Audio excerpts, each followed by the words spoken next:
Lorsqu'on place des semences dans un jardin, on s'attend à ce qu'il soit fertile et généreux.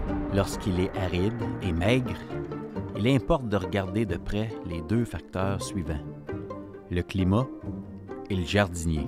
On ne blâme jamais les semences, sauf en éducation.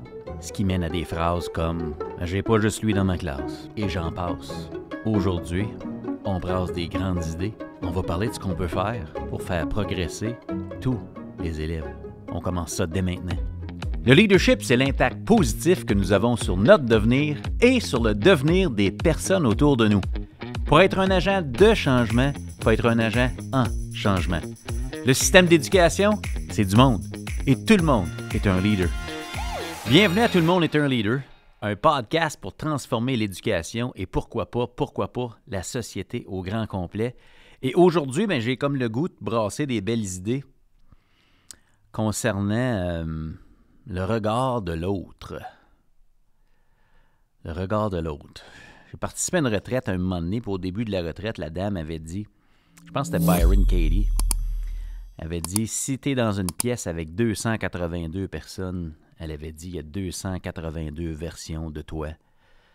En d'autres mots, les 282 personnes qui te regardent ne te voient pas tous de la même façon, tu sais. Puis, moi, je pars d'une conviction profonde, c'est que tout le monde est unique, tu sais. On a des empreintes digitales uniques, on a un code génétique unique, on a une mission de vie unique. Écoute, on a gagné à la loterie de la vie, tu sais, juste le fait qu'on soit là, c'est comme, c'est wow, tu sais. Puis on a quelque chose d'unique. Et quand on voit quelqu'un d'autre, quand nous, on regarde quelqu'un d'autre, puis qu'on se dit, ah oui, regarde, elle ou lui est unique. Unique a comme une connotation positive. Je ne sais pas si tu es d'accord avec moi.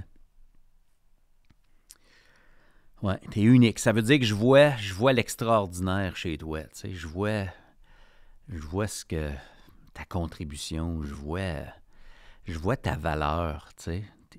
Hey, t'es unique. T'es unique. T'es unique. Puis là, d'autres mots qui me viennent, c'est t'es unique, t'es comme pas remplaçable. T'es unique. Puis tu sais, quand on cherche des expériences de vie, on veut des expériences de vie uniques. Tu sais, quand on cherche quelqu'un pour nous aider ou quand on cherche un spécialiste qui peut résoudre un de nos problèmes, on veut des gens uniques, tu sais, des gens qui vont vraiment contribuer, puis qui est hors norme, tu sais. Ouais. Fait que sûrement qu'il y a des gens dans ton milieu qui te regardent et qui voient l'extraordinaire chez toi, puis pour ces personnes-là, t'es unique. Ils diraient, hey, connais-tu mon ou ma collègue, lui est unique. Ouais. Mais si t'es unique, c'est pas tout le monde qui te voit unique. Le mot unique évolue en fonction du filtre dans le regard de l'autre, tu sais. Et ça, là, ça n'enlève en rien ton unicité. Ça n'enlève en rien ta valeur. Ouais. Des fois, le mot unique évolue. Puis le mot unique devient différent. Elle est différente, elle. Ouais. Lui est différent. Ouais. Différent comme toi. Mon garçon, il est autiste, tu sais. Différent comme toi. Différent, c'est que, là, tu vois que la personne est unique, mais différent, c'est comme on dirait que la connotation est plus neutre. C'est comme, OK, je remarque que ta présence me demande peut-être un ajustement. Je suis pas sûr si j'aime ça ou j'aime pas ça, mais je remarque que c'est pas pareil. Ta présence va influencer comment je dois me comporter, là. T'es différent. Pour d'autres, t'es encore unique, là. OK? Puis je suis pas en train de dire qu'il faut vivre dans le regard de l'autre, là. Je vais simplement dire comment interpréter tout ça, là. OK? Fait que t'es unique, t'es différent. Des fois, ça évolue.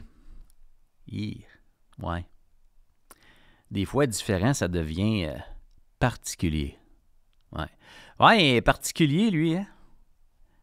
Ouais, t'as-tu vu une telle? Ouais, particulière. Elle est particulière. Ouais, on a des élèves qui ont des besoins particuliers. Ouais, ils sont particuliers. Là, tu me demandes de m'ajuster, là. Ouais. Faut que je te connaisse pour savoir ça, tu sais. Si je plante des carottes puis que ça pousse pas, ben si je sais que c'est une carotte, je sais exactement ce que je dois faire pour que la carotte pousse parce que la carotte a des besoins particuliers. Parce que c'est unique, une carotte. Rien de mal là-dedans. Ouais. Particulier, là, il faut que je m'ajuste, là. Si je veux répondre à ton besoin, il va falloir que je m'ajuste. Ça se peut qu'il y en ait qui n'aiment pas ça, être obligé de s'ajuster. Ouais. Mystère et boule de gomme. Ça finit pas là, là. Ben non. Des fois, particulier évolue. Puis ça devient spécial. Ouais, spécial. Ouais, lui, il est spécial. Tu parlais au grand, là? Ouais, il est spécial. Spécial. On dirait que c'est moins positif, hein? On dirait qu'on voit moins l'extraordinaire dans le spécial, hein, des spéciales. Ouais. La même personne, là. Dans le sens, dans le regard de quelqu'un d'autre, c'est unique. Hey. Wow. Ouais. Ben, dans nos écoles, si on part du principe que tous les humains sont uniques, tous les humains ont une mission de vie bien à eux, qu'ils doivent apprendre à trouver, qu'ils doivent se développer, fait qu'il faut qu'ils apprennent à se connaître pour savoir ils sont qui. Parce qu'une fois que tu sais t'es qui, puis que tu te connais, mais tu es capable d'identifier tes besoins, d'aligner qui tu es avec ta mission de vie, puis de t'entourer de gens et de contextes qui vont t'aider à actualiser ta mission de vie. Ouais. Ouais. Fait que quand on entend « j'ai pas juste lui dans ma classe », moi, ça m'amène à activer ma compassion puis mon empathie parce que je me dis là, j'ai un adulte qui souffre. Un adulte qui dit « j'ai vu que cet individu-là ne pousse pas dans ma classe, mais j'en ai d'autres à faire pousser. Ça me stresse. Ça me met au défi. » Je comprends. Je le comprends. Ouais. Aimerais-tu ça être dans une classe où l'adulte parle de toi, puis il dit « j'ai pas juste toi ». Sens-tu que tu es dans la bonne classe pour devenir tout ce que tu es d'unique, puis de l'offrir au monde, tu sais? Ouais. OK. Je travaille beaucoup avec le Nouveau-Brunswick. Puis là, j'ai-tu le droit de faire ça? Salutations à la gang du Nouveau-Brunswick. Les gens des 3 districts, les gens au ministère, la petite enfance. Hein? C'est-tu pas beau, ça? Puis à un moment donné, j'étais à l'aéroport de Montréal. J'attends pour mon vol Air Canada. On dirait que c'est une phrase que je dis quand même fréquemment, ça. Attendre. Tu dois te faire de l'humour un peu. Fait que j'attends pour mon vol, tu sais, puis on est sur le point, on anticipe qu'on va nous appeler à monter à bord de l'avion. Pas un gros avion, de Montréal, de Moncton, là. Des fois, c'est... Puis ils nous annoncent qu'il y a un délai. Il y a un délai parce que il y a une des passagères qui a un besoin particulier.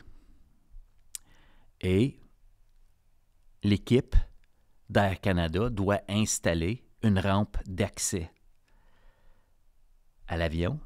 Elle ne peut pas juste emprunter les marches. Elle, ça prend la rampe d'accès, tu sais. Fait qu'on nous demande de patienter. Elle a une mobilité réduite. Et normal, on va attendre 10 minutes. C'est la moindre des choses. C'est quoi le rapport, Marius? Un peu. Fait qu'on attend 10 minutes, puis finalement, On était autour d'une trentaine, peut-être 35 personnes dans l'avion. Pas un gros avion, tu sais, comme 2 sièges d'un côté, un siège de l'autre, là. Pas un gros avion.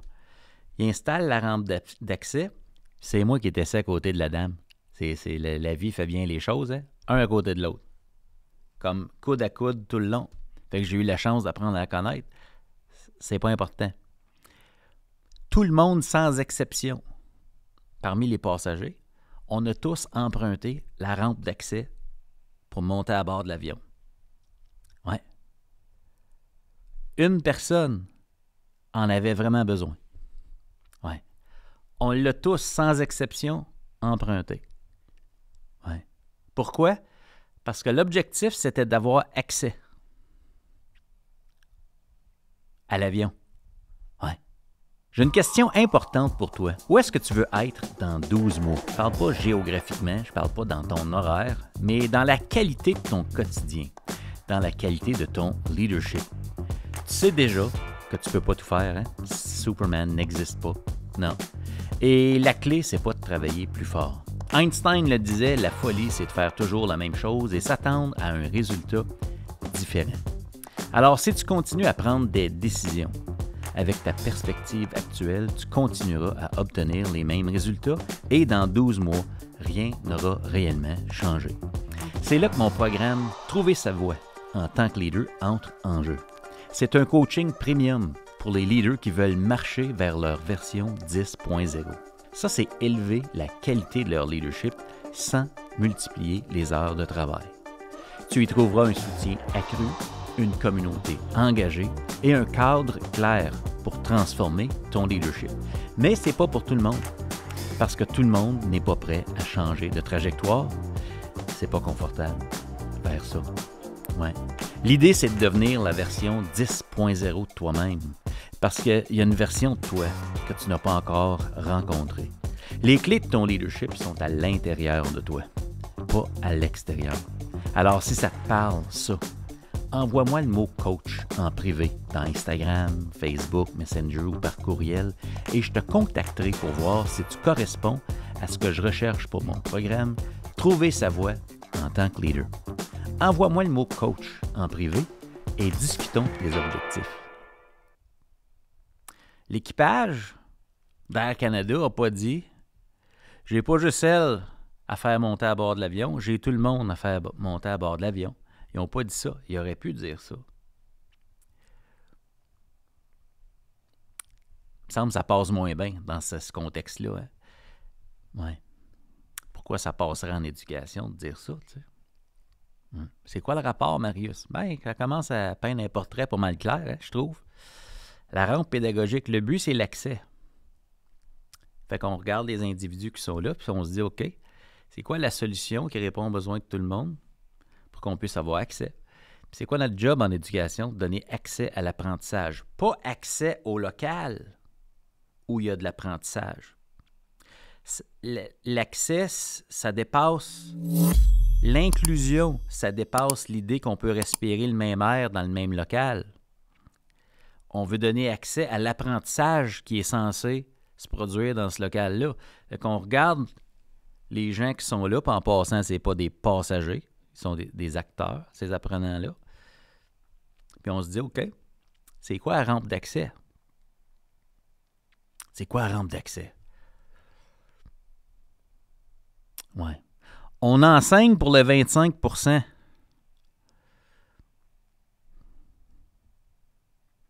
Ouais. Dans le scénario d'Air Canada, la stratégie pour l'accès est partie de la dame avec le besoin particulier.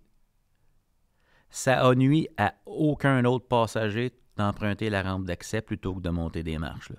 Ça a nuit à personne, ça. Il n'y avait pas 37 différentes façons de monter à bord de l'avion, là. Non. C'était pas ça qui était requis non plus. Une façon. Inclusive. Ouais. Fait qu'en salle de classe, on enseigne pour le 25%. C'est quoi? De quoi tu parles, Marius? OK. Mais c'est connu en éducation que nos stratégies à fort impact vont avoir un impact suffisant sur habituellement autour de 80% des élèves. Dans certaines classes, c'est 50, parce que ce n'est pas tous les enseignants qui ont le même effet. Puis dans certaines classes, on peut aller jusqu'à 100%. Là. C'est plus rare, mais ça arrive. L'effet enseignant varie.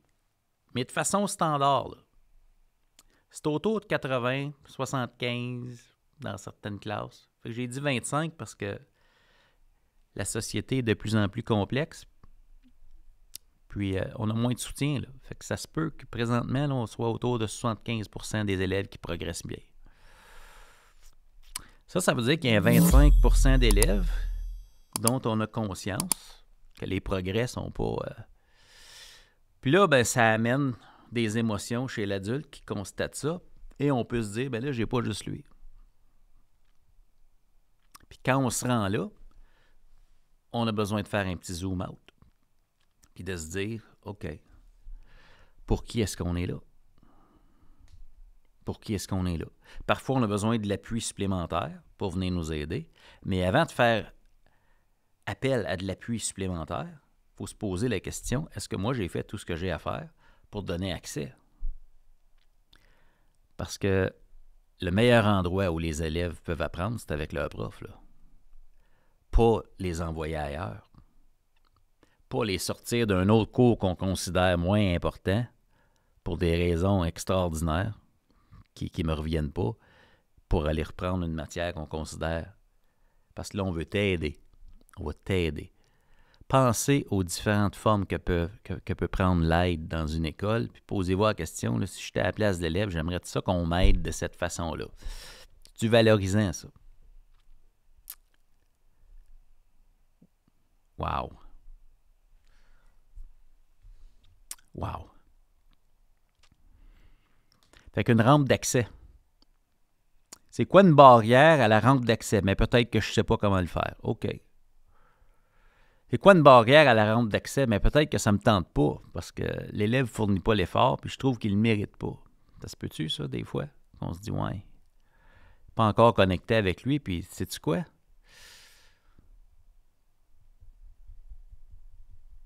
Il est impoli. Pensez-y si la dame avait été impolie avec Air Canada. Impolie, puis... Ah ouais! Pas le fun de recevoir ça, là. Non, je comprends ça. Fait que des fois, il faut se poser la question, veux-tu avoir raison ou tu veux qu'ils apprennent, ces jeunes-là? Ouais. Ouais. Brasse des grosses idées, hein? Je le sais. Je le sais. Fait que là, je suis en train de parler simultanément de la conception universelle de l'apprentissage, de différenciation pédagogique, d'inclusion, de pédagogie à fort impact, d'adaptabilité, de scénario pédagogique, de façon d'inclure l'apprentissage. C'est de ça dont on parle. Mais quand on entend une phrase comme « j'ai pas, je suis dans ma classe », ça veut dire « je viens de remarquer qu'il y a un être humain ici là, qui demande mon attention. Puis présentement, je sens que je peux pas faire ça. Je sais pas comment m'y prendre, j'ai pas le goût de m'y prendre, j'ai pas le temps, c'est pas une priorité, ça va bien avec eux autres, j'ai pas le goût qu'ils soient là. » Ouais. C'est gros, hein? Fait que moi, je te mets au défi aujourd'hui. Si tu es dans une salle de classe puis que tu vis ça, puis que tu te dis, sais-tu quoi? Moi, j'ai le goût. J'ai le goût de créer des rampes pédagogiques. Parce que tous les types d'élèves sont uniques. Uniques. Tous les élèves ont des besoins uniques. Ouais. Et tous les élèves progressent à leur rythme. Puis ça dépend du jardinier. Puis ça dépend du climat. Ouais. On a du contrôle là-dessus. Fait que je te pose 3 questions aujourd'hui, avec le cœur rempli d'amour. Si c'était ton enfant, là, si c'était ton enfant, tu voudrais quoi? OK. Fait que 3 questions qui vont mettre en perspective comment tu pourrais t'y prendre pour créer ta rampe pédagogique. Regarde ça, c'est beau. C'est pas compliqué, là. C'est vraiment pas. C'est pas 38 planifs différents. Regarde bien ça. Si seulement les élèves qui réussissent moins bien revenaient dans ma classe, qu'est-ce qui changerait dans le design de mes leçons? Fait que tu regardes ta liste, si tu en as 30, tu en as 25, tu en as 32. Tu regardes, OK, parmi tous les élèves dans ma classe, j'en ai combien qui progressent avec difficulté? J'en ai 6, j'en ai 8, j'en ai 12, j'en ai 2. OK, tu regardes juste ceux-là. Là, tu te dis, OK, ma classe viendrait petit C. Là, parce que mes stratégies actuelles fonctionnent avec tous les autres. Là, fait que là ma classe viendrait petit C. Ma prochaine leçon, je la bâtis juste pour eux autres. Je ne baisse pas mes attentes. J'ajuste le design de la leçon avec le soutien qui est là pour que ce soit accessible pour eux autres. J'installe une rampe pédagogique. OK. Qu'est-ce qui changerait?